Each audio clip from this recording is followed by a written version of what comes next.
He had the power and wealth of a king. He was a billionaire times over. He killed anyone who stood in his way of becoming the world's most powerful drug lord. Pablo was untouchable. He terrorized the nation of Colombia and made an enemy of the most powerful nation on earth. Drug money. He was the crown jewel. He is what we wanted. Pablo Escobar and his cocaine cartel became bigger than his own government. He was the Da Vinci of crime, the bandit of bandits. His empire was vast. He was invincible. He had it all. He had the wealth, the fame. Pablo Escobar became so big that Pablo needed to die.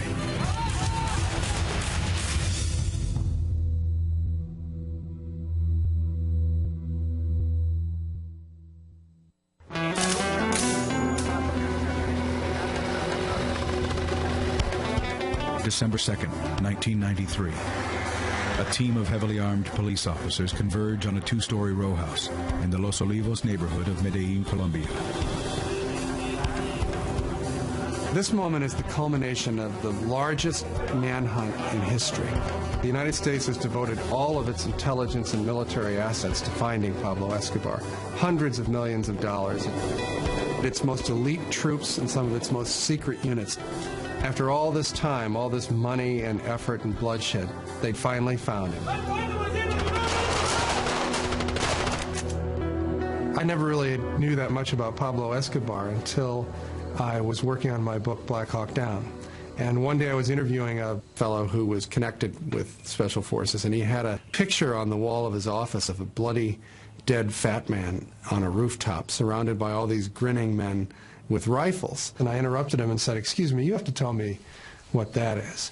And he said, "That, my friend, is Pablo Escobar. I keep that picture on my wall to remind me that no matter how rich you get in this life, you can still be too big for your britches." And what that suggested to me was that the United States military had been much more involved in hunting down Pablo Escobar and killing him than I had previously thought.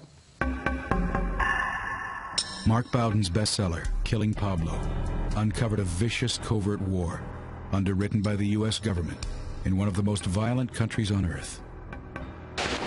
Incinerated by nearly 40 years of bloody civil war, Colombians have long been brutalized by both Marxist guerrillas and the right-wing paramilitary death squads who oppose them.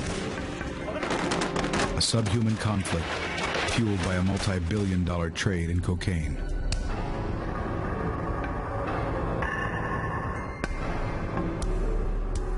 Colombia's ascension to its place as the kidnapping and terror capital of the world began in a 1950s era of political turmoil. Colombians refer to that period simply as La Violencia, which means just the violence. There were hundreds of thousands of people killed, and for no real reason. There was no coherent structure to the conflict. It was just Colombia. Sparked by the revolutionary rhetoric of Che Guevara and Fidel Castro, bandits roamed the jungles and perfected the Colombian art of terror. The Colombians themselves have a joke that they tell about how God made their country so beautiful. Its tall Andes mountains, its tropical jungles, its beaches, its fertile soil, that he evened the score by populating their country with the most evil race of men.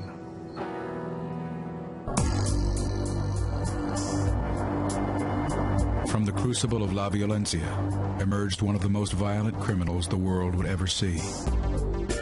Pablo Escobar was born in 1949, right in the middle of this period of La Violencia, so his childhood was set in the context of this bloodletting. Escobar's criminal career starts modestly in the 1960s in his hometown Medellin as a small-time racketeer and marijuana dealer.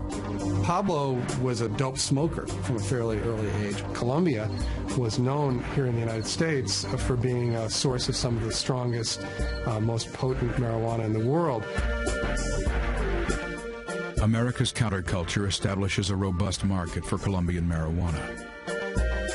But it's the arrival of cocaine in the early 70s which presents a criminal opportunity that would shape the future of Colombia. By the mid-1970s, cocaine began to become a more fashionable drug of choice. And this was perfect for a smuggler in Colombia because it's a difference between why carry an elephant when you could put a mouse in your pocket. We have a very big jungle, and the countryside has a very little presence by the government and by the state. Most of the area outside the cities is really wild territory. So a certain amount of law and order exists within the cities, but outside the cities, in the mountains and in the jungle, there's very little law and order. And it's in that lack of authority and in that lack of presence of the state where most of the problems brew, where most of the coca has been growing, where most of the violent conflicts and the violence originates. Well, Pablo Escobar was not a brilliant entrepreneur or organizer. What he was is more violent and ruthless than most of the people who are engaged in this business. And in that way, he was able to consolidate most of the lucrative drug trafficking routes out of Colombia. In 1975, Escobar offers to sell 14 kilos of cocaine to Medellin drug boss Fabio Restrepo. Pablo set up his first deal with Fabio Restrepo. They saw him as a sort of a common street criminal, and they definitely underestimated him. 3 weeks later, Restrepo was found dead. And they were informed sort of unceremoniously that they now worked for Pablo Escobar. Pablo introduced a level of violence into the business that they were not used to, and so they were really in over their heads. Escobar expands his business by putting police and judges in his pocket. What Pablo learned about law enforcement from a young age in Medellin was that it could be bought. Those who were determined enough to come after him or honest enough to continue to pursue him and arrest him would be killed. Fueled by America's appetite for the white powder, Escobar's power grows exponentially. He became the king of cocaine, the titular head of the Medellin cartel. And the Medellin cartel had the reputation, well-deserved in my opinion, of being one of the most ruthless, violent, murderous criminal organizations in the world. The Colombian cartels were the one that introduced the drug to the U.S. and sold them in U.S. streets. So they had a huge business. Well, Pablo began making more money than certainly anyone in Colombia had ever seen before. He spent his money lavishly on anything that struck his fancy. He built an extravagant estate for himself in the middle Magdalena Valley, which he called Napolis. He had a zoo at his ranch. You're talking about Colombia. A guy had elephants, zebras, rhinoceroses. He imported exotic animals, had planes, helicopters. He was invincible. He had it all. He had the wealth, the fame. It is a lifestyle Pablo fiercely protects. Colombia was a place where, certainly in the underworld, if you wanted to survive, you had to be more feared than your rivals. And so Pablo cultivated his reputation for violence. One of the stories that I was told is that at a dinner party at his house, his people caught someone stealing silverware from his kitchen. He had the waiter who stole the silverware bound hand and foot and then kicked him into the swimming pool and had his guests all watch this man drown and announced that this is what happened to anyone who stole from Pablo Escobar. He was a terrible criminal. He used terrorism in a way that Colombia never before had seen. As the Medellin cartel grows in power, Marxist guerrilla movements such as FARC also grow in strength. Even though in his early days Pablo liked to use Marxist rhetoric, he rapidly became the richest man in Colombia, and as such, he became a target for some of the leftist guerrilla movements in the hills. So Pablo joined with a lot of other wealthy drug traffickers to form their own private armies, paramilitaries, to go after the guerrilla units. Two of the early paramilitary leaders who Pablo worked with were Fidel and Carlos Castaño. My father was kidnapped in the year of '79 by the FARC guerrillas. Guerrillas de las FARC, Our lives turned 180 degrees. With the Colombian government unable to protect its citizens from Marxist guerrillas, Carlos Castaño and brother Fidel establish a paramilitary army called the AUC. Once they cowardly killed my father, I made a decision to fight. They created this organization of paramilitaries with the support of the drug traffickers, primarily the Medellin cartel. This is when my brother Fidel met Escobar and began a friendship with Escobar. The Castaños became allies of the Escobar organization. The paramilitaries were an armed branch of the drug traffickers. Of course, with all the kind of private army he had and a huge amount of money, he became very powerful. Pablo had ambitions to be more than just the wealthiest man in Colombia and its most successful criminal. He wanted to be beloved by the people of Colombia, and he wanted to have a legitimate political power. And so he began spending some of his millions on projects for the poor people in Medellin. He funded the building of housing and recreational centers and soccer pitches, and embarking on a lot of sort of private welfare programs that something that the government of Colombia would never have done. The objective of Pablo's political campaign? Avoiding extradition to the United States. That was the one thing that they feared more than anything. Because whereas in Colombia they could manipulate the justice system by killing judges, by corrupting them, by all sorts of coercion, once they got to this country, they were just another defendant, and they were willing to die rather than go to the United States. In 1982, he was elected to the Congress as an alternate. But the first time he tried to take his seat in the House, he was denounced by the Minister of Justice, Rodrigo Lara, as a notorious drug trafficker and criminal. Escobar's criminal history surfaces in the Colombian press, and his fall from grace is swift. Pablo is banished from the political scene, and many of his assets are seized. Pablo was deeply humiliated by Lara's denunciation, and really from that day forward was at war with the state of Colombia. The U.S. ambassador had warned Lara that his life was in danger. In fact, had given him a bulletproof vest. 3 months after taking his stand against Escobar, Lara is tracked by one of Pablo's gunmen.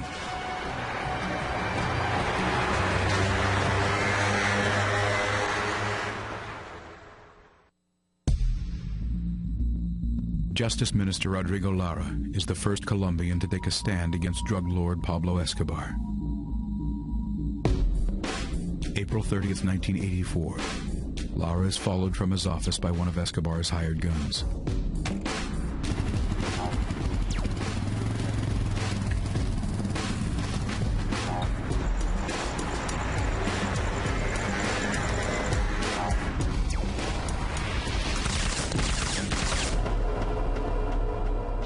A bulletproof vest provided by the U.S. government is found by his side. With the amount of bullets in his body, it's clear that the vest wouldn't have saved his life anyway. While Lara's killing puts Pablo at war with Colombia, he has yet to become a target for the Americans. Well, initially, Pablo Escobar and the other drug traffickers were considered to be sort of romantic, dashing figures. In programs like Miami Vice here in the United States, they were portrayed as somewhat romantic figures. Assuming the risks of drug use was considered to be part of what made it cool. And so it was really the hip world against the square world. The square world was sort of epitomized by the Reagan administration program, which was Nancy Reagan's Just Say No program. Little kids doing drugs, it turns my stomach. Don't mess with them. Just say no. In the early 80s, cocaine begins to transform the landscape of urban America. Public attitudes began to change when cocaine began arriving in the United States in a new form. Instead of being a powder that you sift, it was then now being sold as crack, and it was very inexpensive. And that quickly became hugely popular with the poorer classes in the United States and was just a devastating plague in our cities. The change from just normal cocaine to crack had a huge impact on U.S. policies. It had not only afflicted the people who became addicted to crack, but then these people would set out to steal in order to sustain their addiction, so the cities became plagued by an epidemic of violence and crime. Very high percentage of the murders that take place in the United States are somehow or other connected with cocaine trafficking. And suddenly, people like Pablo Escobar were not seen by everyone as such romantic, dashing figures and became much more perceived as violent criminals. We're striving for a world where April 1982. can live happier. In answer to the growing crime rate in America, Reagan signs National Security Directive 221, declaring drug trafficking a threat to national security. Pablo became something much more than a law enforcement problem. He became a military target, a real threat to world civilization. As policy shifts in America, Escobar escalates his war against the government of Colombia. At the heart of Pablo's war against the government of Colombia was his fear of extradition. In Colombia, Pablo knew he could bribe or intimidate judges or juries or even prison executives. In the United States, he knew that he couldn't. He had a lot of judges who were against him killed. That was his fight, trying to show Colombia that he was tougher than Colombia. Pablo's policy in his war against the government was called plomo o plato, which means silver or lead. You can accept Pablo's bribe or you can accept his bullets. It was very easy to accept Pablo's bribes. They were generous and reliable. And also the alternative to accepting the bribe was that you and your family would be killed. So it became very difficult not to do what Pablo wanted you to do. Escobar was very invincible. In other words, nobody thought, they could ever take him down. So people were afraid to talk. They were afraid to go up against him because they know they would end up dead. Pablo was untouchable. He had contacts all over the government, and he had access to virtually anybody in Colombia. Under those circumstances, it took an extraordinary amount of integrity and courage to go after Pablo Escobar. Among the few who publicly oppose Escobar is General Miguel Maza. General Maza, who was the head of the DAS, which is the equivalent of the FBI in the United States, was probably the one person that was seriously going after Pablo. And Pablo twice tried to assassinate Maza with huge bombs. May 30th, 1989.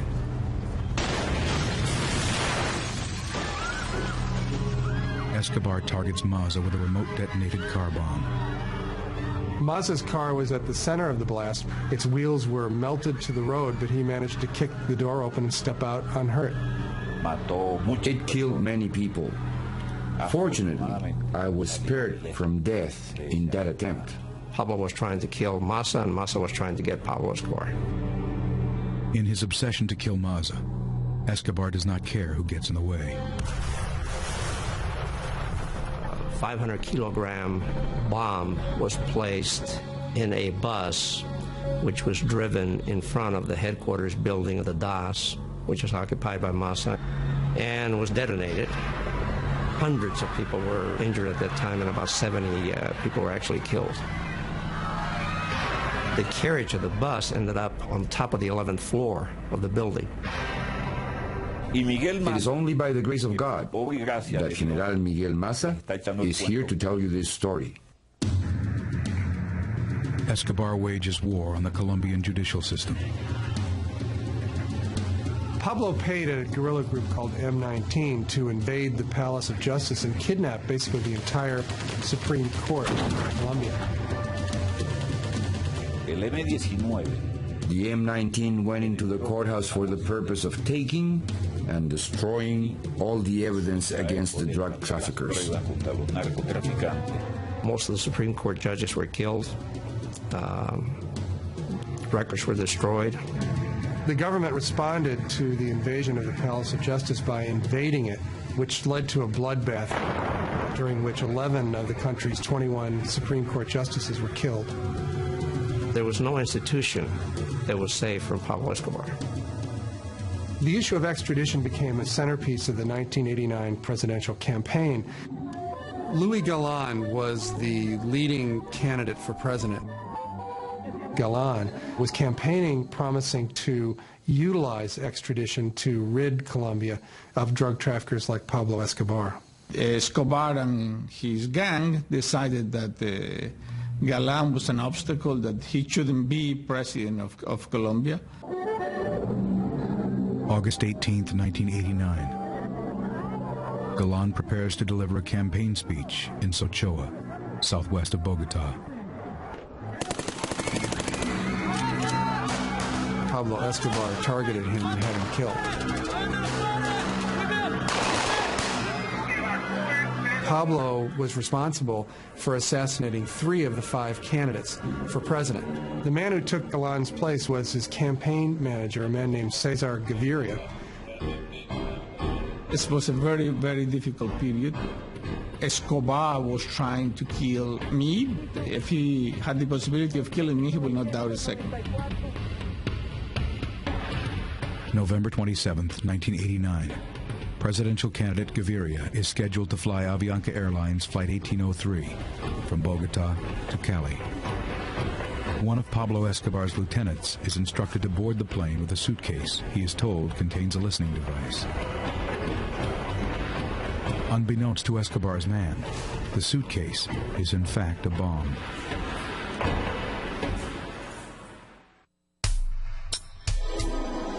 November 27th, 1989. In an attempt to assassinate Colombian presidential candidate Cesar Gaviria, cocaine boss Pablo Escobar tricks one of his own lieutenants into carrying what he believes is a listening device aboard the candidate's plane from Bogota to Cali.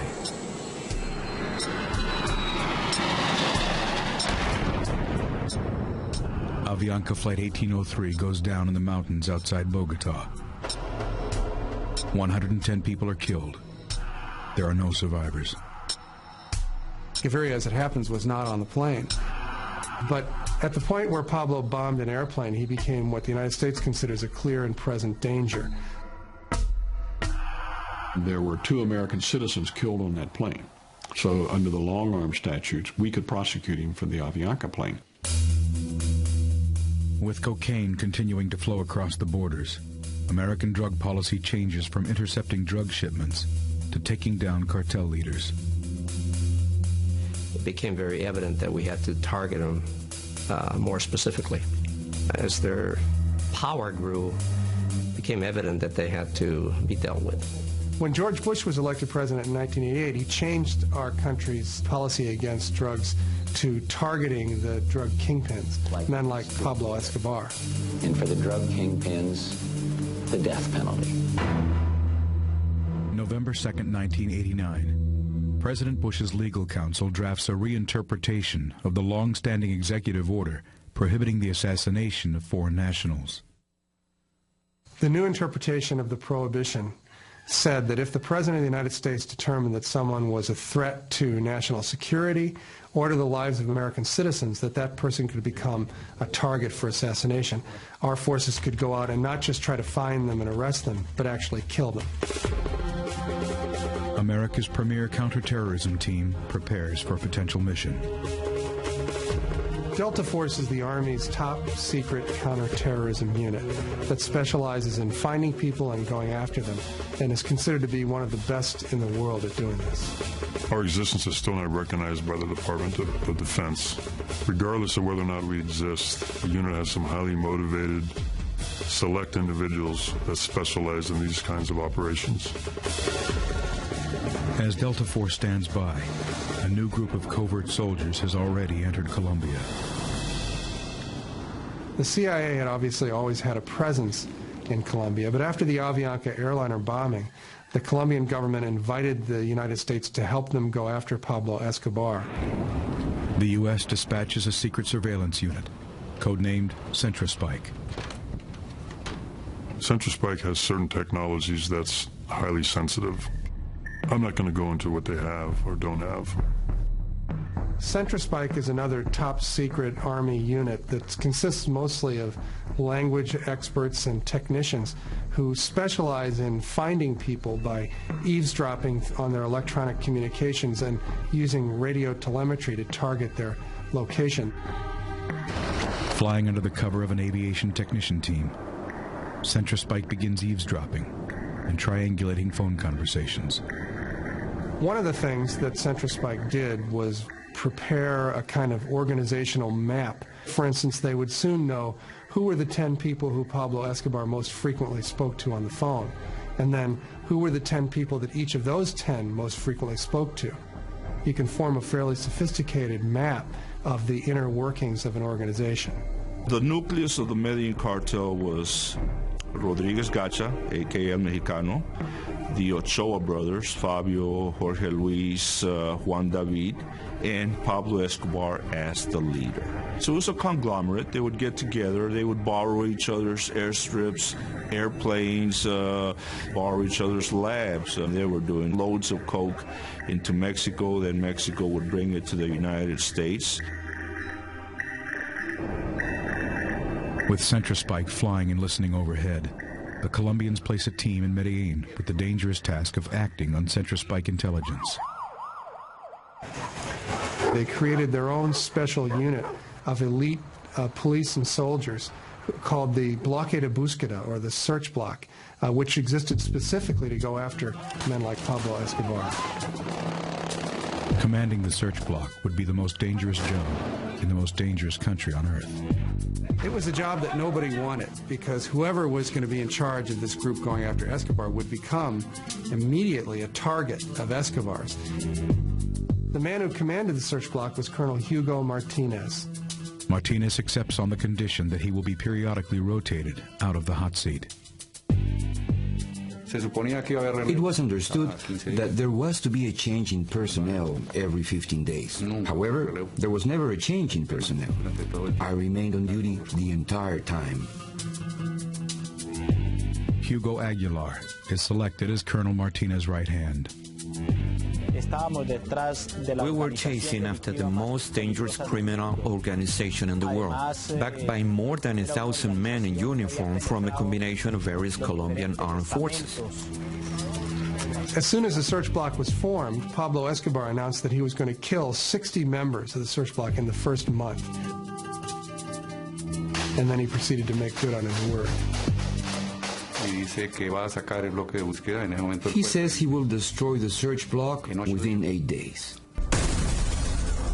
In those 8 days, he placed 2 car bombs, which killed approximately 25 police officers. In the first weeks of the search block's efforts, scores of the men were killed.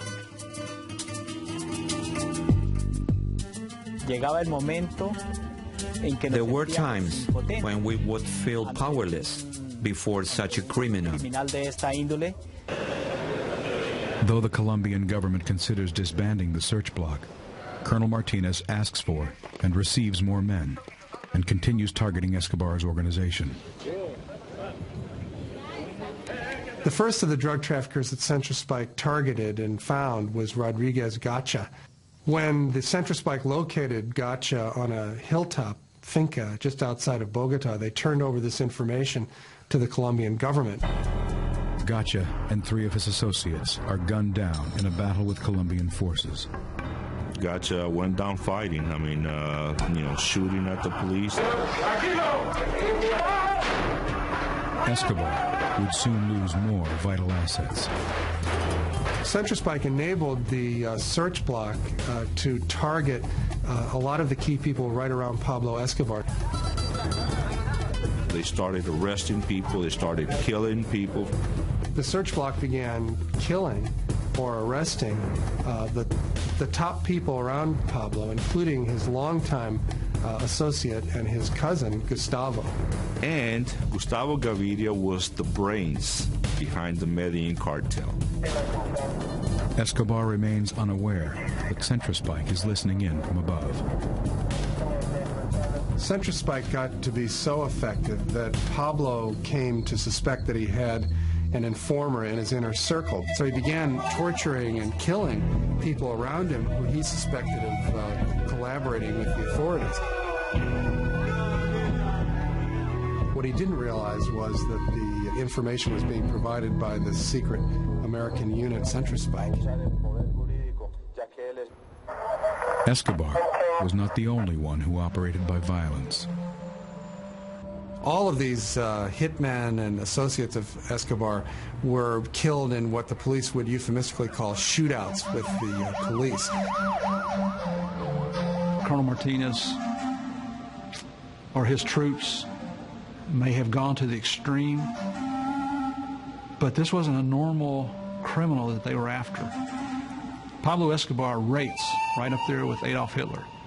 This is a man that's responsible for thousands and thousands of deaths of innocent people. The search block was a 700-man SWAT team, and you can't run an operation like that without it being violent. They were being shot at and killed all the time. This was a war. It was an armed confrontation between the Medellin cartel and the state. Desperate for an advantage in his war against the state, Pablo begins kidnapping Colombian dignitaries. I was kidnapped on September 1990. I was a classical kidnapping in which a couple of cars, 3 cars blocked your car. They killed my driver.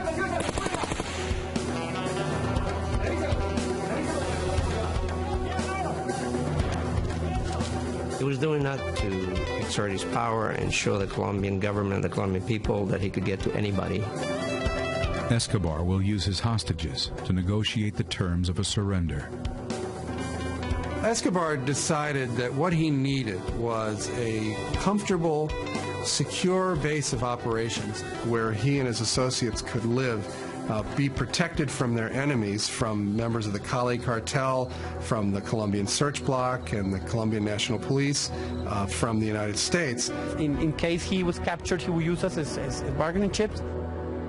As Escobar negotiates with the Colombian government, the hostages remain in the hands of his sicarios.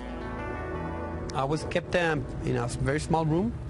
I was chained to a bed, 4 guards. It's an experience in which you survive by the second. When you're in the hands of Pablo Escobar, you don't know what's going to happen. You know, you can be dead the next second. So I didn't have any illusions of surviving. I thought I was going to die. January 24th, 1991. Pablo executes one of his hostages. Days later, another is killed in a rescue attempt. That was the toughest point. I cried a lot. I got used to knowing that maybe the next day would be my last day.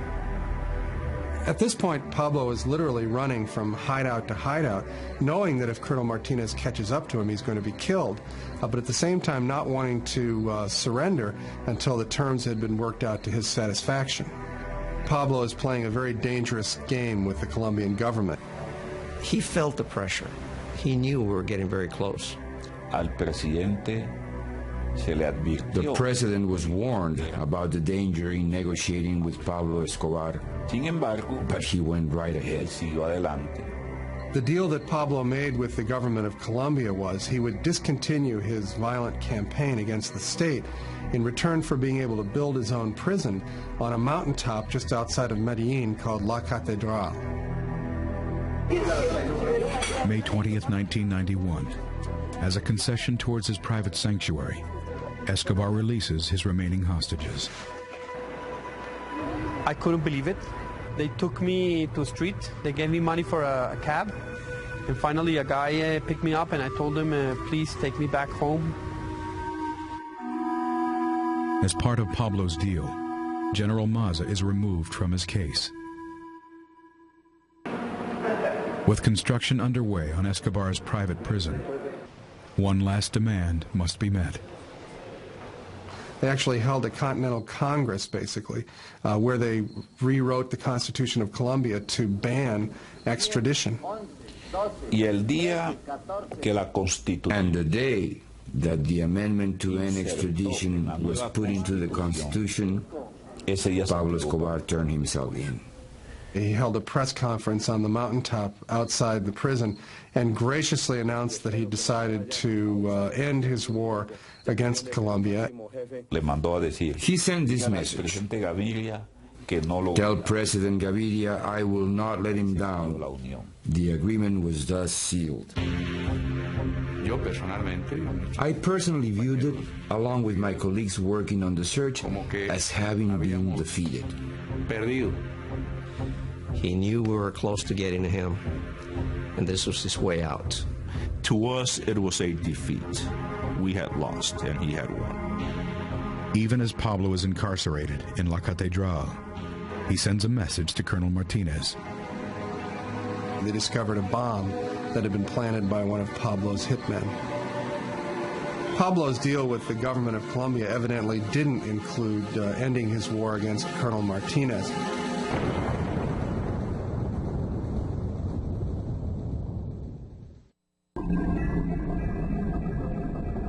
(1992), with Colombian cocaine boss Pablo Escobar serving time in his own prison at La Catedral.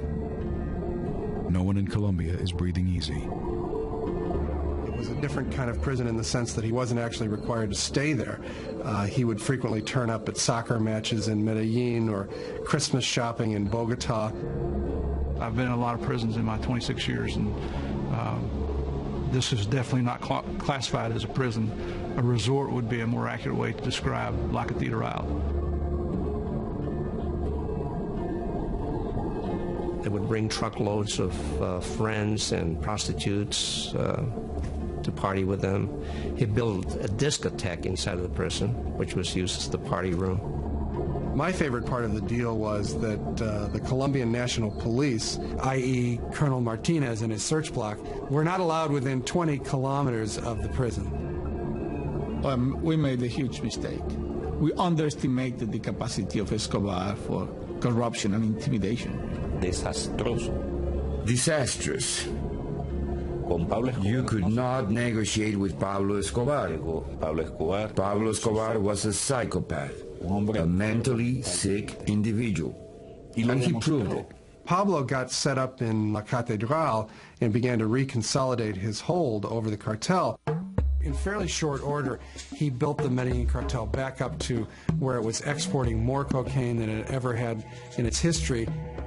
He was still doing his same old activities of ordering the killings of people, of sending dope. So nothing had changed except that now he was safer. Some of his subordinates had begun basically running the organization for themselves and apparently had been helping themselves to large portions of the profits. Two of the associates who were doing this, the heads of the Galeano and the Moncada families, were invited up to the prison for a chat with Pablo. Pablo had them both executed. I'm declaring a Fujimori. In other words, I'm taking over. I am taking over the government, and I am the boss now. I run everything. President Gaviria had put up with a lot of the criticism of his deal, but the embarrassment of putting Pablo up in such luxury and giving him such relative freedom finally reached a turning point when he learned of the executions inside the prison. So he was like running his business from jail, and I gave orders to move him to Bogota. Ambassador Morris Busby receives the news while back in the States. The phone rang, and it was Janet Christ, who was the political counselor, and she said the president has moved against Escobar. He has sent a military team up to Envigado, and they're going to take him out of the prison. He made the decision that they had to move Pablo from his self-built prison to a real one. Eduardo Mendoza, who was a vice minister of justice for Colombia, was sent up with the army unit just to observe. But, of course, Escobar found out about this before they got there. With Escobar aware of their plans, the army refuses to enter the prison. Mendoza took it upon himself to go in the prison to negotiate with Escobar to try to reassure him that he really was just going to be transported to a different prison. And, well, things went badly. Escobar got very angry with him and said this was a violation of his agreement with the president, and basically took Mendoza captive inside the prison. Justice Minister Mendoza is held at gunpoint inside Escobar's living quarters. While Mendoza was being held captive in the prison, Pablo's men kept threatening to kill him. As the standoff continues through the night, President Gaviria calls in the Colombian Special Forces. Time was passing, and we need to do it. In the early morning hours, they assaulted the prison. Mendoza, in the confusion, was corralled by one of the Special Forces sergeants that threw him to the ground and basically sat on him, and then directed him on how to run out of the line of fire, and managed to escape with his life. It was incredible what happened. I was indignant and furious because I did not understand, and I do not today. Several hours later, Janet called again and said there has been a real fiasco.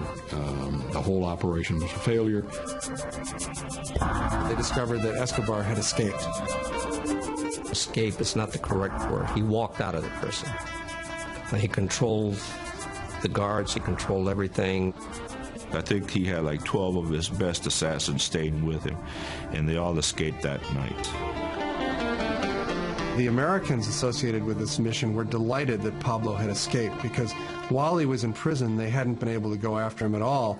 Now that he was free, it opened up the possibility of targeting him again and killing him. We were elated because the hunt was on again, and we knew we were going to get him. President Gaviria makes a plea to the U.S. Embassy. Gaviria had said to me, I don't know what restrictions you've been operating under in this country up to the present time, but I'm telling you right now, we need your help. There are no restrictions. I asked full cooperation of the U.S. in this matter. We needed to find Escobar. He asked Ambassador Busby for a military help, and the first thing that occurred to Busby was Delta Force. He made a request to Washington to bring Delta Force to Colombia to help lead and train the Colombian forces to go after him. We got some assets into the country. We got a lot of very, very competent people that came to Colombia literally within hours. All kinds of groups were there. The unit, the agency, Central Spike, all to provide support for the Colombian command. I always believed that we had a very, very good shot at finding Escobar in the early going. He was the crown jewel. He is what we wanted. Delta Force places 2 operators at La Catedral. While Central Spike would put their ears on the target, Delta Force would put their eyes on it. Central Spike and Delta Force were able to pinpoint Escobar's location literally days after he'd escaped from prison. By the time the Colombian forces act on the American intelligence, Pablo has vanished. In order to be successful with Pablo, it had to be very time sensitive, because if we got intelligence that Pablo Escobar was at location X last night, chances are he wasn't there anymore. As Escobar's trail grows cold, a decision is made to reform the original search block. This time, it will have the full support of the United States law enforcement, intelligence, and counterterrorism agencies. Peña and Murphy went to live in Medellin with the task force. I mean, that was their second home. This search block was now more organized, had more of a focus, had more intelligence, had better equipment to start the second search for Escobar. With corruption and fear permeating the Colombian forces, there is one clear choice for commander of the new search block. I did not ask to be reassigned to head the operations. But when he escaped from La Catedral, my immediate thought was, this represents an opportunity to finish the job. He was one of the few Colombian police officers that was not afraid of Pablo Escobar, and he was completely obsessed with getting Pablo. So a decision was made to bring Colonel Martinez back. They spent the latter part of 1992 basically training Martinez and his men to be more effective, basically to be a proxy Delta force in this effort to get Escobar. The search block immediately begins launching daring raids throughout Medellin. It was very stressful. I mean, it's one of the most stressful, I guess, dangerous points in my life. You got to remember that we were going after probably one of the world's most dangerous persons. Through his lawyers and the press, Escobar desperately tries to reclaim his deal with the government. But this time, there will be no deal. We all the time say, he can only give up. We will not guarantee him anything. And it was very clear to everyone involved that the intention was no longer to arrest Pablo, to bring him to justice or put him in prison. At this point, they were just looking for him to kill him.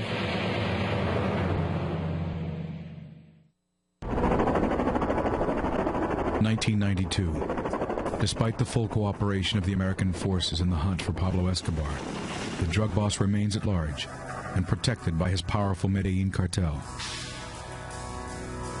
Escobar was the head of a very large criminal organization, so he employed not just gunmen and hitmen and criminals, but also bankers and lawyers and accountants.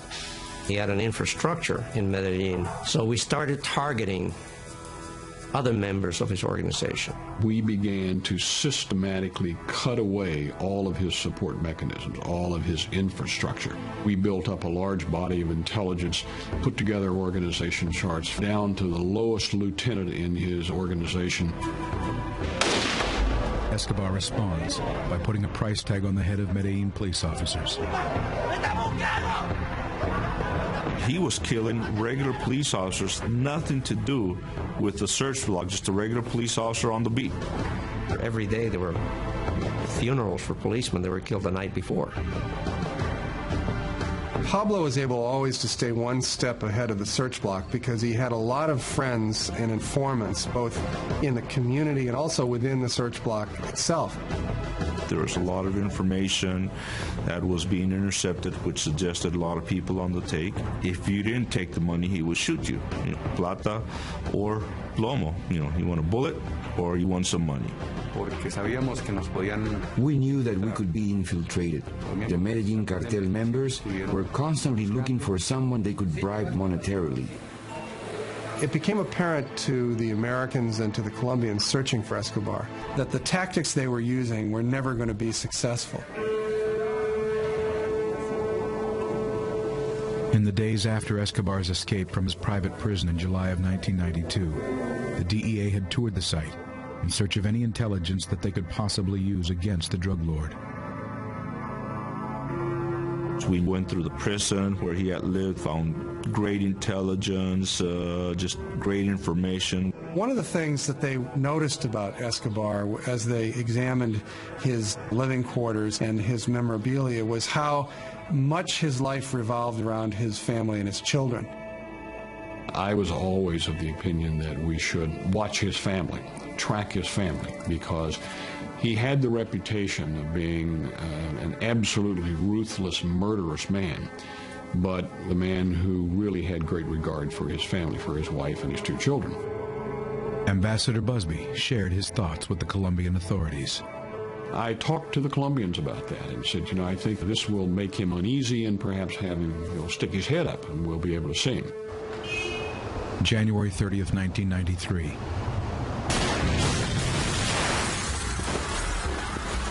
A 220-pound car bomb explodes in front of a bookstore in downtown Medellin. It killed scores of people, many of them children shopping for school supplies. And I think it was really the point at which the gloves came off in the search for Pablo Escobar. In the subsequent days, more bombs go off in Colombia. This time, however, the bombs are targeting Pablo's family. A bomb blows up a 12-story apartment building owned by Pablo's mother. Soon, another Escobar house is decimated. An organization calling itself Los Pepes came out of the woodwork. A mysterious entity begins targeting Pablo's organization and even his family for outright assassination. Los Pepes, which stood for, in its acronym, People Persecuted by Pablo Escobar, suddenly burst on the scene, targeting and assassinating anyone who was associated with Escobar. It had the earmarks of a psychological operation of some sort. But it got very quickly beyond that, and it became a murderous bloodbath. People being killed by the Pepes almost every night. They ran the whole gamut of crimes. So, in reality, Los Pepes were just as ruthless as Escobar. Anybody who had any connection with Escobar was either killed, arrested, or running for their lives. Personally, I thought he was getting a taste of his own medicine. Let's just call it another flank he had to worry about. The police, never did stuff like this. I mean, he was always worried about the police, but now you have Los Pepes playing outside the rules. They started to play dirty just like Escobar. They were killing as many as 5 and 6 people a day. They would assassinate these people and leave signs hanging around the neck of the body, signed Los Pepes. While Los Pepes is exterminating Escobar's support structure, the search block takes down some of Pablo's top lieutenants, such as Tyson Munoz. The search block raided the apartment, cornered Tyson, and killed him in the proverbial gun battle with the Colombian police. The confrontation was pretty much inevitable because these people were not going to be taken alive. In my opinion, the police did not want to take him alive either because the wheels of justice don't work in Colombia the way they do in the United States. Despite an official prohibition, many of the American forces are rumored to be participating in the search block raids. Delta Force operators and the DEA agents very frequently went along on these raids and often led them.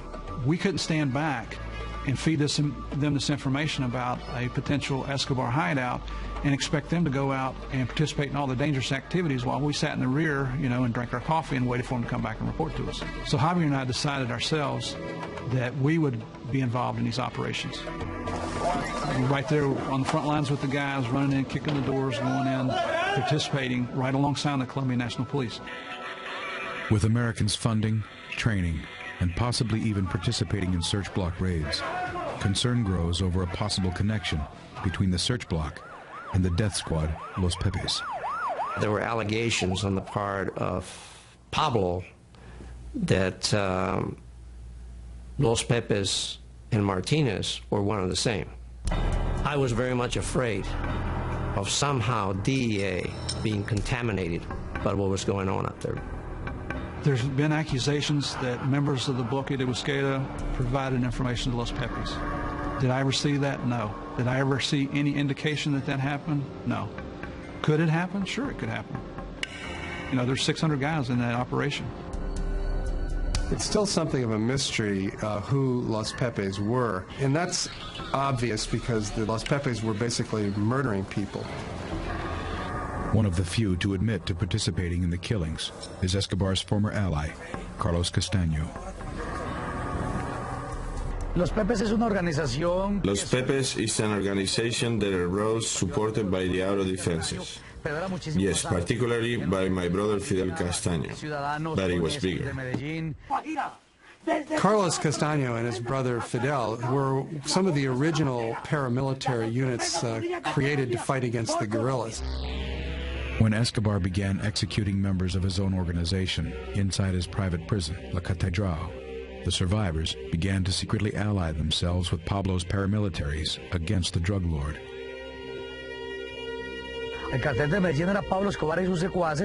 Pablo Escobar killed most of his friends and allies and his pals. But there were relatives that survived that lunatic and they joined us.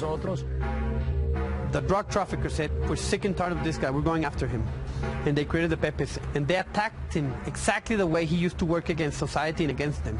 We realized that he was a monster that we had to fight against no matter what. So when they turned against him, they knew the inner workings of his organization. They knew who the people were, where the money was.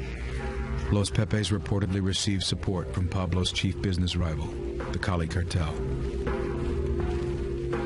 The Cali cartel was more than happy to help Los Pepes or the Search Bloc or the Colombian government go after Escobar because he was their primary rival. And by eliminating the Medellin cartel, it just made for a more lucrative business for them. Colonel Martinez and the U.S.-backed Search Bloc are rumored to be cooperating with Los Pepes. Colonel Martinez was at this point, even though he denies it, I think, was willing to work with these elements from the underworld because for him, the battle with Escobar had become very personal. You could say that Escobar affected all of us who were Los Pepes members. When things started to get really ugly, when Los Pepes began killing people wholesale, it was clear to the Americans working in Bogota that this was out of bounds. And if word got back to Washington that the United States effort was connected in any way to these death squads, then Washington would basically pull the plug on American involvement. This threw something into the game which really could have brought everything to a grinding halt. Mark Bowden's Killing Pablo cites classified cables outlining the American concerns about Los Pepes. While the United States Embassy in Bogota maintained the pretense that there was no connection whatsoever between Colonel Martinez's Search Bloc and Los Pepes, I came across the DEA's cable traffic back and forth from Bogota to Washington, which documents the knowledge of DEA agents that Los Pepes were intimately involved with the Search Bloc. Ambassador Busby himself wrote a rather lengthy cable to Washington where he details the fact that their own intelligence showed that there was a connection between Los Pepes and the Search Bloc. In fact, Ambassador Busby had gone to President Gaviria to complain about this and to demand that this connection cease and desist. I had several meetings, and one of them, I want you to say, every member of the police, that that this is not an instruction, that this is not the policy, that we shouldn't be involved in that. Days after Gaviria's orders to the police, Los Pepes issue a press communique announcing they are officially disbanding. And in effect, for a period of time, Los Pepes did cease and desist. So it was obvious that they understood that there was a connection between the police and Los Pepes. Though officials moved to distance themselves from the vigilante group, Los Pepes continued their bloody campaign. Los Pepes were the first tactic employed against Escobar that was immediately effective.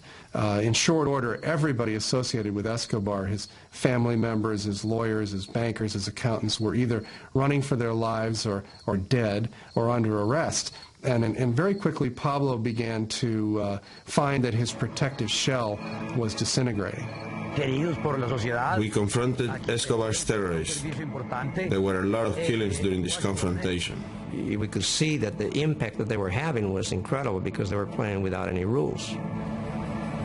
Officially, the United States was not involved in the efforts of Los Pepes at all. But if you look at what they were doing in Colombia at the time, it's clear that they were working hand in hand with Los Pepes, whether they intended to or not. It was very evident that they were having tremendous success in dismantling the Medellin organization. And obviously, we were trying to do the same thing.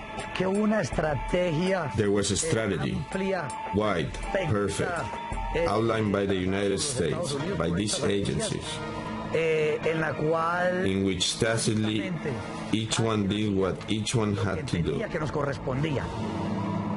By February of '93, Los Pepes have killed dozens of Escobar's associates and members of his extended family. So Pablo is now terrified that Los Pepes are going to kill his wife and children.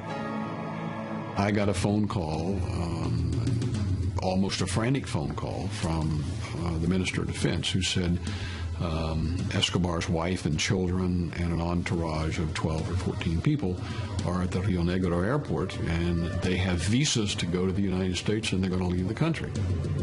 If he succeeded in getting his family out of the country, there would be no inhibitions on him, and there was no telling what he might do. The Escobar family and their bodyguards are met at Rio Negro Airport by U.S. DEA agents. They were stopped at the airport in Bogota and stripped of their visas. Who's going to tell me to give Escobar's family's visas back? Nobody. So they're effectively keeping the bait being the family, in position in the country, while Los Pepes apply the pressure against Escobar. Pablo's response to the Americans' block would be swift and deadly.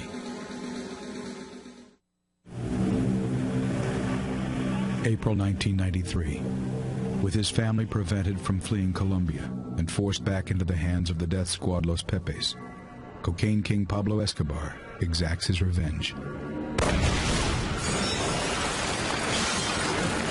Pablo's response was to set off a 300-pound bomb in Bogota that leveled a city block. One of the predictions that we had made was that as we began to tighten the noose on Escobar, things would get more violent, that he would react. And he certainly did. I think we had 9 bombs in Bogota in the space of about 2 months. Hundreds of people killed.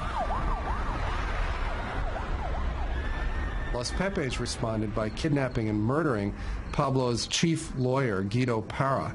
And when they killed Parra, they also took his teenage son and murdered him too. They hung signs around their neck that said, "What do you think of the exchange for the bombs, Pablo?" and signed them Los Pepes. Despite allegations that Colonel Martinez is cooperating with Los Pepes, he is kept on as commander of the search block. Colonel Martinez stood up and did the job that had to be done. Nobody else wanted to do it. A lot of people were afraid to do it.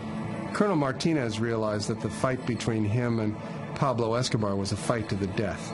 And at the end, either he or Pablo Escobar was going to be dead. With Centra Spike finding no sign of Pablo's voice on the airways for months, Colonel Martinez requests the support of a Colombian ground surveillance unit. The Colombian National Police were having a lot of success with a small unit that operated portable direction finders in collaboration with Centra Spike. And Colonel Martinez requested that this unit come to Medellin. Martinez receives the unit, but he insists on sending one of its members back home to Bogota. His superiors sent him to me on 2 occasions, and on both occasions I sent him back because he bears my name. The problem was that his own son was one of the men working in this unit. I knew that my equipment would work and we could get good results in Medellin. But he was always resistant to my working in Medellin for my safety. He insisted that he wanted to be involved in the search for Pablo Escobar. It had become a personal as well as familial problem that was affecting us all. Hugo Jr. was determined to be with the unit and get Pablo Escobar before he could get him, or his sisters or brothers or his mother. After a lot of talking, we came to the conclusion that I could stay in Medellin. We could get no more rest until we captured him. With Escobar's family under police watch in Medellin, Pablo's own son becomes his father's front man. He talked to Juan Pablo just about every day by radio phone, and Juan Pablo became the one person who he trusted, who he could communicate with to do his bidding with the government. While Pablo strategizes with his son, Colonel Martinez's son tries to pinpoint the transmission. I was very sure that I would find Pablo Escobar with this equipment. As the hunt for Escobar gets new life, rumors continue to cloud the search block. Known members of the Medellin cartel are seen meeting with search block officers outside the search block base, including a notorious assassin. An individual that we knew only as Don Bernardo at that time. And I'll admit, we did interview him. The Colombian National Police brought him in as an informant, and he provided information about Escobar and his associates. It was one of those things that happened in a dirty war. There was lots of informants. I can't say, if they were part of Los Pepes or not, but there were informants. Among those working as a secret informant for the Colombian police is Carlos Castaño. I provided information to the police under the code name Alecos. They never knew I was Carlos Castaño, leader of the paramilitaries. We're not afforded the luxury of having informants who are priests. Bloque de Busquets was the good guys. The narcotics traffickers were the bad guys. Washington also becomes concerned about a possible connection between Los Pepes and Delta Force. The tactics being employed by Los Pepes were basically the same tactics that Delta Force was in Colombia teaching to the search block. There had been a lot of comments that the Pepes were using like tactics. From what I had heard, they were just ruthless. There's no tactics behind that shit. They just whacked people. Anyway, they were very efficient.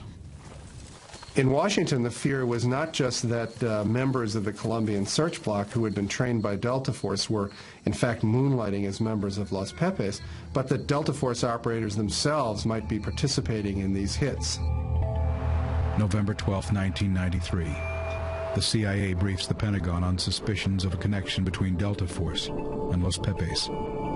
A decision is made to pull all American forces from Colombia.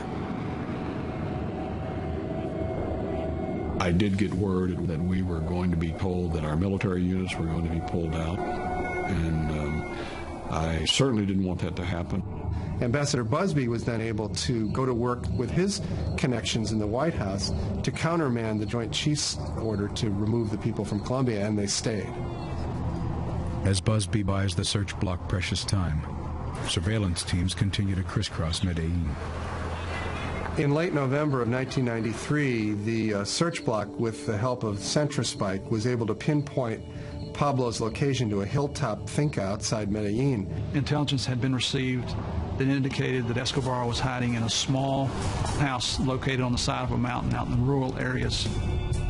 When the assault forces hit the house, they burst in and Pablo wasn't there.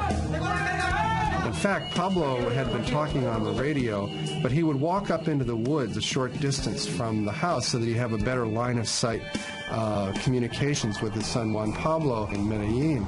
So when the search block descended on the farmhouse, Pablo was actually up in the woods.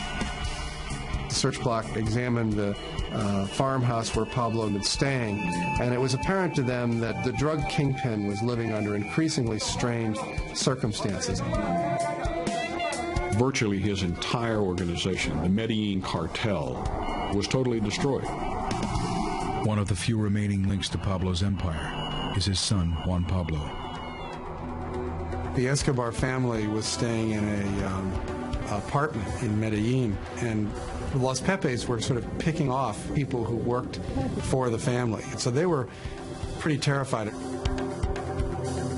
Pablo is really desperate. His family is literally in the hands of his enemies.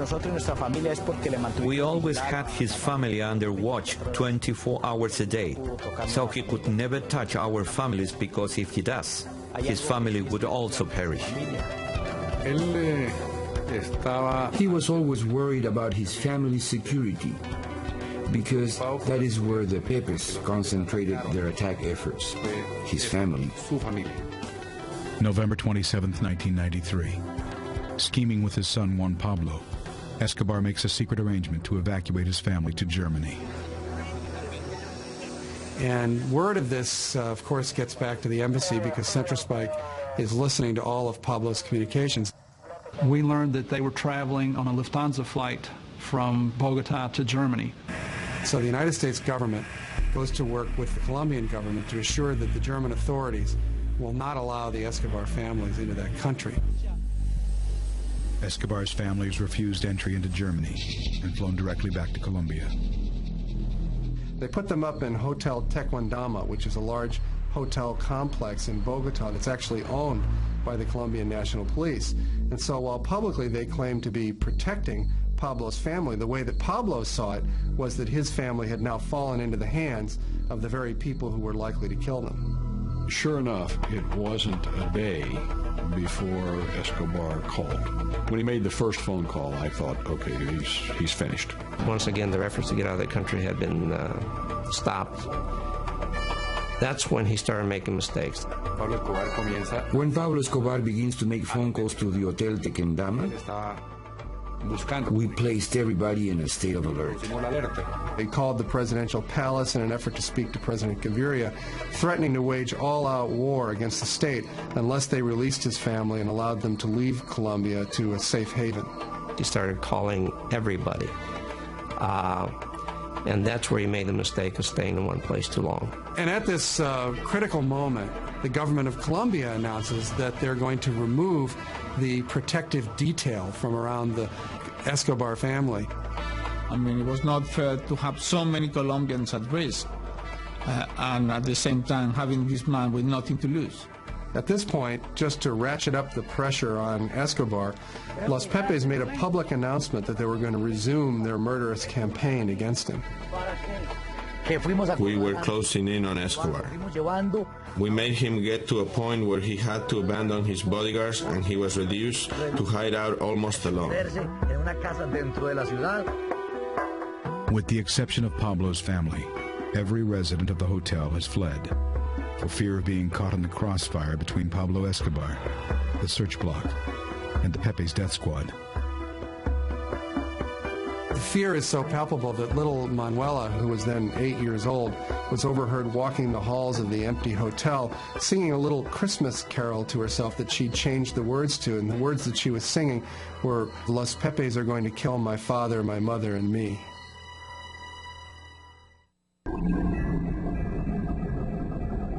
December 1993. On the run and at war with the state of Colombia, Pablo Escobar tries to protect his family from the vigilante death squad, Los Pepes. He's desperate to get his family out of Colombia, so he has to continue making phone calls to the Hotel Tequendama. While Pablo is on the phone talking, Centrospike is listening in, and they fix his location to a neighborhood in Medellin called Los Olivos. Colonel Martinez positioned a lot of his men in parking lots in that neighborhood so they would be poised and ready to move the next time Pablo came up on the radio. Hugo Martinez Jr. and the rest of the search block wait for another Escobar phone call.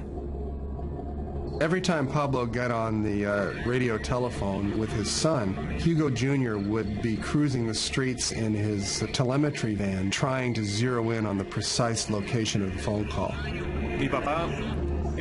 My father was very clear, saying that the operations cannot go on if Pablo was not talking. Desperate for a way out, Pablo turns to his son, Juan Pablo. Pablo woke up in the morning of December 2nd, the day after his 44th birthday, and had spaghetti for breakfast, and then immediately got on the phone with his son, Juan Pablo. Escobar agrees to answer a phone interview through his son. He instructs his son to accept a list of questions from journalists with the intention of giving interviews that will play on the heartstrings of the Colombian public. The fact that the government is using his wife and children as bait. Juan Pablo asked his father for some coaching on how to answer the questions. He also warned Pablo that there were a lot of questions, so this conversation might take a long time. He tells Juan Pablo that they'll get back on the phone a few hours later. This, of course, gave the tip-off then to Colonel Martinez and his men that they could be waiting and in position for the phone call that was going to happen later in the day. Indeed, he called again. We were already located in a house near the zone from where he first called. Hugo immediately started tracking the signal, and the search block followed him out into the city. He's looking at a little monitor that has a line stretched across it, and the line either contracts or expands, depending on whether he's getting closer or getting further away. And initially, he locates it in a building where he thinks Pablo must be speaking. And the search block launches a raid on this building. But immediately upon launching the raid, Hugo Jr. realizes that he's made a mistake. I read the instruments wrong. They went inside and I realized he was still talking, and I was very surprised. I had to look again at the instruments, and I found out that there were things that produced an error in the readings. The signal is bouncing off of water in a little canal running down the side of the street. When I realized this and made the subtractions, the arrow changed immediately. So he radios to the search block that he's made a mistake, and he races off thinking that the troops will then get back in their vehicles and follow him. But in fact, no one hears him. So Hugo Jr. and his driver are driving off by themselves, hunting down the signal, and manages to drive right down the correct street in Los Olivos where Pablo is staying. He started talking again, and I followed the signal to the point where the equipment showed me the exact location he was in. I turned around and passed by the front again.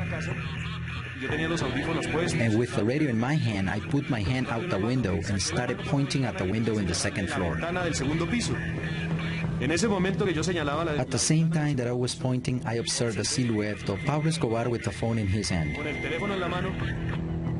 I was listening, and he looked through the window. We saw each other. He calls me and tells me I have located him with zero margin of error. Furthermore, he tells me I'm looking at him. And Colonel Martinez immediately tells him, don't go anywhere. I tell them that they should wait for the search block, but if they had to confront him, to do so. And so Hugo went around to the back of the building, and some of the men with him staked out the front door. Pablo Escobar was very calm. We did not see him trying to make any escape attempts. He was very still, maybe waiting for luck to help him again. But this time he was surrounded. Hugo Aguilar's team reaches the scene and immediately makes the assault. Pablo hadn't noticed anything peculiar and was still talking on the phone with his son Juan Pablo when the explosive charge went off on the door downstairs. We began going up the stairs. I was up front. Pablo Escobar said, "There is something going on here. I'll call you back." And he threw the telephone. He ran to the window, and he went into the abyss. Escobar's lone bodyguard, Limon, is the first to reach the window. The man that was with Pablo Escobar came out of the house. He jumped, and he headed in our direction, shooting. Limon attempted to race across the rooftop and was apparently shot on his way across the roof. The force of his momentum carried him right off the roof, and he landed on the grass behind the garage. And then Pablo Escobar appeared. He had two guns in his hands. Pablo began trying to inch his way out along a wall that bordered the rooftop, looking for some avenue of escape. He was talking to the police with such rage and shooting in and out of the house. When he was against the wall, we were not able to get a line of fire to hit him. He started walking to the front. And since the roof goes up, we started seeing more of his body. And at that moment, he fell.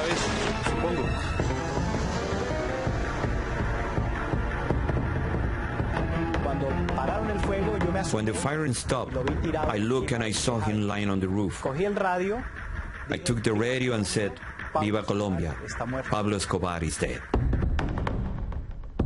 The world's most powerful criminal was dead. But just how Pablo Escobar died would remain clouded in mystery.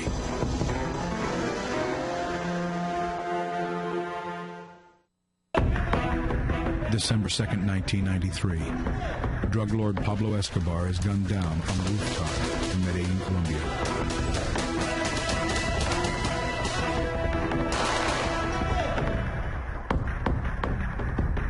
Javier, they just killed Escobar. Like, what?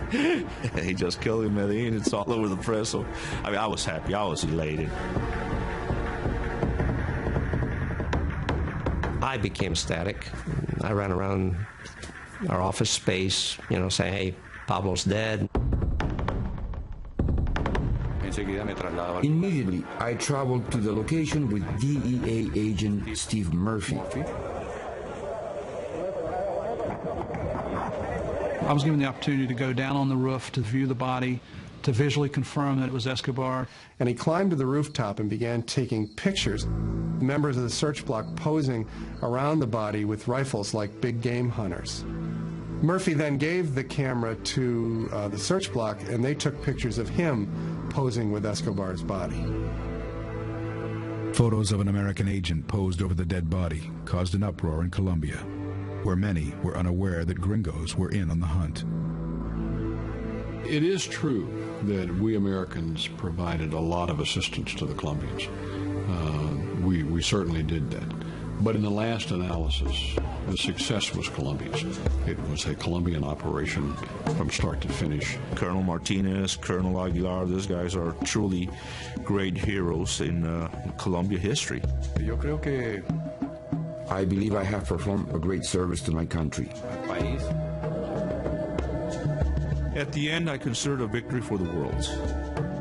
While there was no question that Pablo was marked for death, how he died remains a subject of conjecture.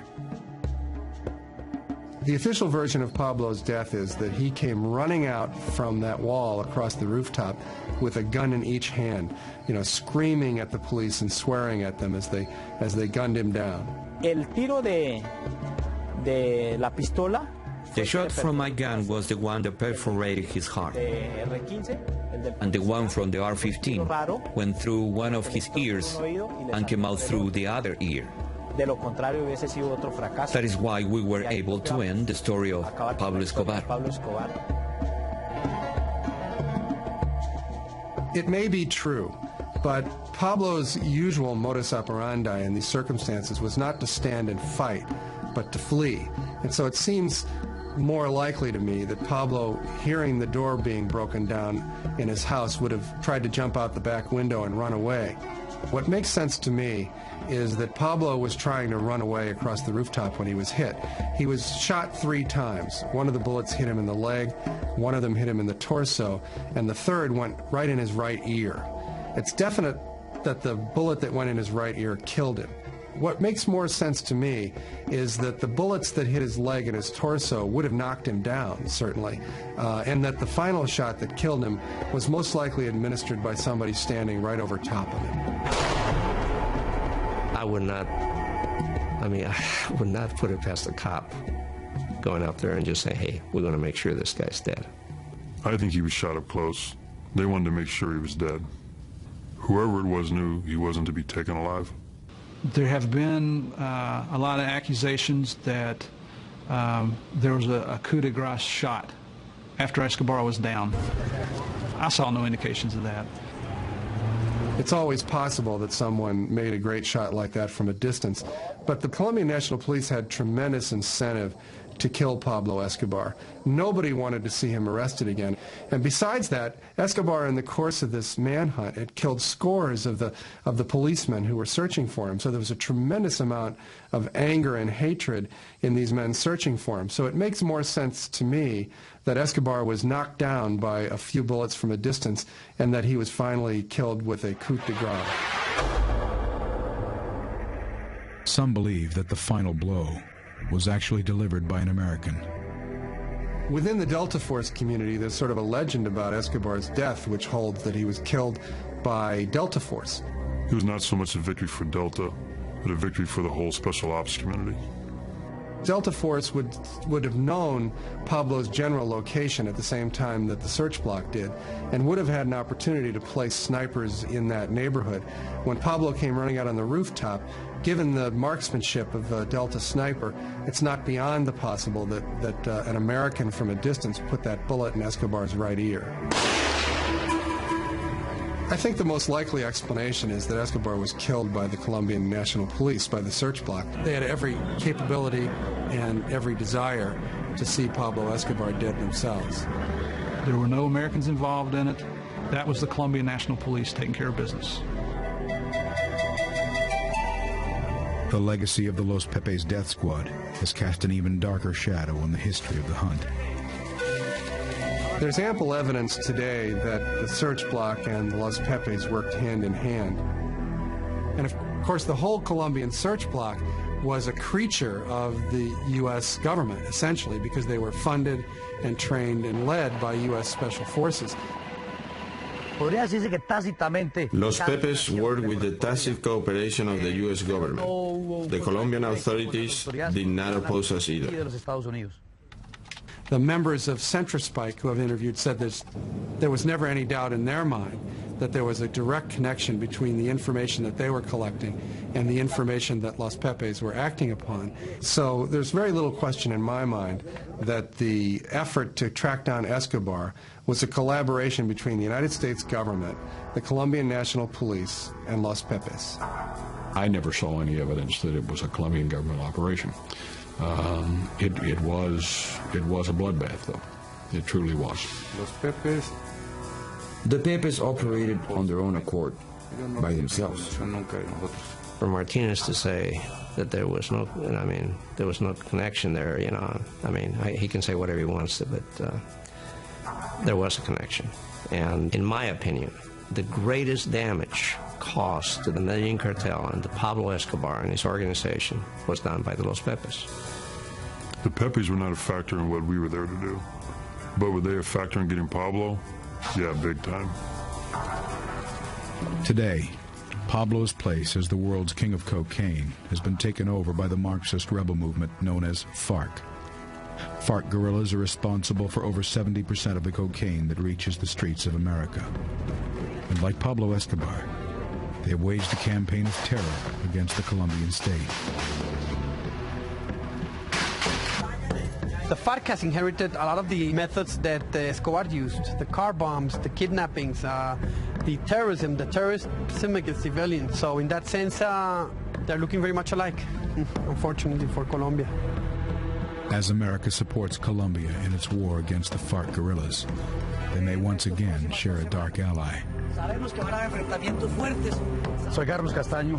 the leader of the AUC. We exist to fight the FARC guerrillas because the state is not strong enough to fight them themselves. Carlos Castaño has admitted that he was one of the early members of Los Pepes. He, of course, has gone on to become one of the right-wing paramilitary leaders in Colombia. With the tacit support of the Colombian army, the AUC has waged a dirty war against the FARC, allegedly massacring thousands of civilians deemed sympathetic to the FARC guerrillas. He's regarded by many Colombians as a hero, but also by many as a violent criminal. There's a real close relationship between the Colombian army and the AUC, in the same way that there was a relationship between the Los Pepes and the police. You know what I'm saying? Like Los Pepes, the AUC has officially been denounced by the U.S. and placed on its list of terrorist organizations. But I suspect that just as in the case with Los Pepes, the paramilitary units will continue to do what they've always done, because ultimately it's going to benefit the United States government and the Colombian government in their war against the guerrillas. I think they're a necessary evil. As long as they're the enemy of my enemy, they're going to stay alive and functioning. As Colombia and America square off against the worst enemies they've ever faced, Los Pepes provide a keen example of the central dilemma of modern so-called discretionary warfare. The issue of the Los Pepes, it's one of the central ethical issues involved whenever you use military force, and that is, how far are you willing to go to succeed? When you make the decision to go to war, you've essentially decided that the situation is beyond the bounds of normal law and order. When the people are terrorists, but they have a good network, it's very difficult to catch them. I mean, the U.S. has seen that recently with bin Laden. When a person has a clandestine organization, it's not easy. You're facing an enemy who's trying to kill you. In those kind of circumstances, the ultimate goal is to succeed, is to win, not to necessarily play by the rules. In fact, sometimes the circumstances will force you to play by the same kinds of tactics that your enemy is using in order to prevail.